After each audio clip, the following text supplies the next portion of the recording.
Pasok po. Good evening po, ma'am. Good evening. Ma'am, do you mind if I close it or do I stay it like this, ma'am? Close nyo na lang po. Ma'am, do you mind if I sit in front of you?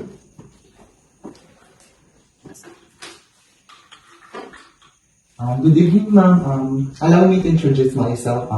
I am John Denver Sikuntapay, or JD, ma'am, for short. From the Medical Colleges of Northern Philippines, ma'am, and I am a student nurse, ma'am. And tonight, I will be here assessing your health company, ma'am. So, ma'am, do you mind if I ask your name for me to address you Sure to po. the way you want me to address you, ma'am? So, what's your name po? My name is Patsy Buyogan. Ma'am, what do you like me to call you, ma'am? Pate na lang po. So, ma'am, before proceeding, ma'am, what language do you prefer for us to converse, ma'am? Tagalog na lang po. Okay, Tagalog na lang po tayo, ma'am. So, ma'am, tanungin ko po muna kayo about po sa setting or sa kung nasan room. Okay lang po ba na dito kaliwanag, ma'am, na ganito, yung temperature, hindi po ba siya masyadong malamig? Hindi po ba siya masyadong maingay, ma'am? Ayos lang naman po lahat. So, okay lang po na ganito, ma'am? Okay. So, ma'am, so sabi niyo po, okay lang po ito. Proceed na po tayo. May paghirap po ba tayo sa pandinig or sa pangkita or pangkanin or pangamoy, panlasa or pandamam? Wala naman. So, okay naman po lahat ng senses natin, ma'am? Yes po. So, sinabi niyo po, okay na po itong room natin, ma'am. Dito ganyan, ma'am. Okay na po. Okay na po. So, ma'am, proceed na po tayo sa pagkuha po ng info po ninyo, ma'am. Ma'am, so, ang name po natin is Patsy Buyogan, ma'am. Yes po. Ilang taon na po tayo, ma'am? 23. 23, ma'am. Ano pong address natin? Carrick Sur, Tigayaraw City po. So, ano po yung contact number natin, ma'am? 0922-456-3708. Okay po, ma'am. Ano po yung trabaho natin at kung pinagkakabalan natin ngayon, ma'am? I'm a housewife po. Ano po yung religion po natin, ma'am?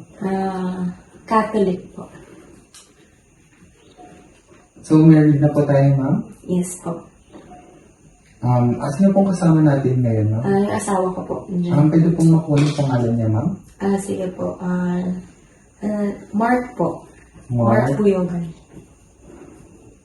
Ano po yung natapos natin sa pag-aaral, ma'am? BS Legal Management po. So, nakapagtapos po tayo ng pag-aaral, ma'am? Yes po. College graduate. So, ma'am, proceed na tayo sa content po natin, ma'am. Ano po yung nararamdaman natin sakit at bakit po tayo napunta dito ngayon, ma'am? Actually, nandito po ako ngayon para sabihin na nahihirapan po ako sa pagbawas ko po. Yung pagbabawas ko po ay nakararanas po ako ng pananakit sa tiyan. So, kapag nagbabawas po tayo, ma'am, masakit po ang tiyan natin at yun na medyo hindi po, regular po ba ang pagbabawas natin, ma'am, lately? Hindi po eh. So, ma'am, itong mga sintomas na naramdaman natin, kailan po natin ito unang nararamdaman, ma'am? Nung mga March 6 pa po, 2024.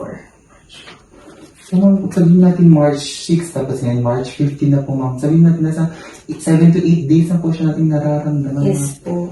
So, sa tingin niyo po, ano po yung cause ng mga ganitong sakit na nararamdaman natin for the past week po? Siguro po yung kulang po ako sa tubig na iniinom sa araw-araw at kulang din po ako sa gulay dahil hindi po ako masyadong kumakain talaga ng gulay. Okay po, ma'am. Sa mga medicines po o medisina na mga tinatake po natin, ma'am, meron po ba tayong mga medisina o mga gamot na tinatake po ngayon, ma'am? Siguro po cetirizine at minsan na antihistamine po. Nakikita ko po lahat na banggit niyo po yung cetirizine, ma'am. Siguro sa mga diet restrictions, meron po ba tayong mga diet restrictions, ma'am?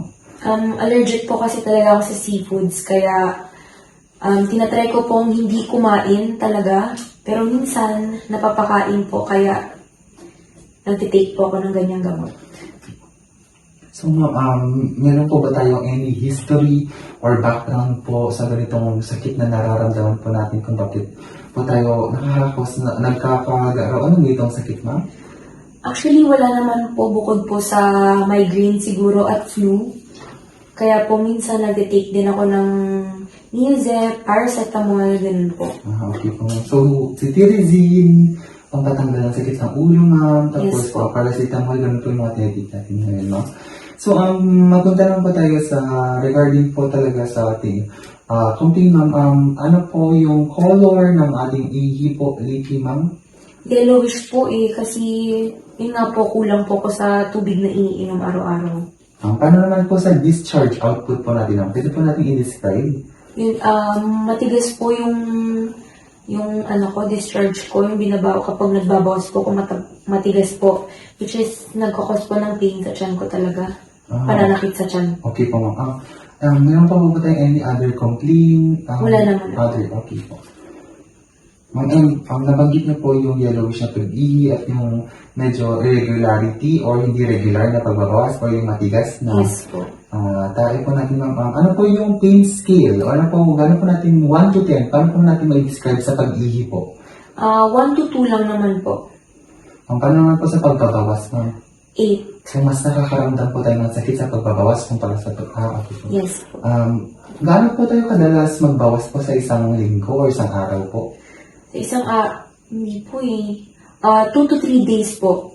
Once every 2 to 3 days po kapag magbawas ako. Okay po, ma'am. So, para sa natin, 2 every week po. Okay po. So, wala na po ba tayong any other complaint po? Wala naman na po. Okay po, ma'am. So, ulitin ko lang po, ma'am. Ma'am Faith po, ma'am Faith. Yes. 23 years old, ma'am. From Cardiff, ma'am. So, nakaka-experience po tayo ng pagsakit sa tiyan at irregularity o hindi regular na pagbabawas, ma'am. Naramdaman po natin ito noong March 6, 2024, siguro 7 to 8 days na po na nararamdaman. At sabi niyo po siguro dahil po sa hindi pagkain ng gulay at ng hindi madalang na pag-inom ng tubig po, kaya po tayo nagkakaito, ma'am. Tapos, sa medicines or na ini-intake po natin si cetirizine minsan, Neozep, Paifu, dahil nga po allergic tayo sa seafoods at napapakain pa minsan-minsan, ma'am. Tapos, minsan din sumasakit yung ulo natin at Yes. nagkaka-flu po tayo kaya nag-take na yun.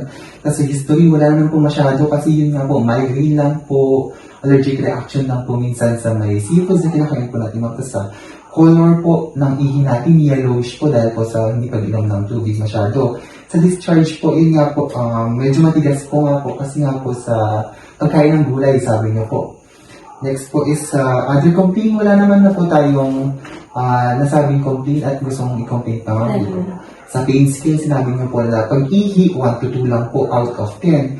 Tapos sa pag-discharge naman po is 8 po out of 10 yung nararamdaman natin sakit po. So nasa pag-discharge po yung nararamdaman natin sakit, ma'am.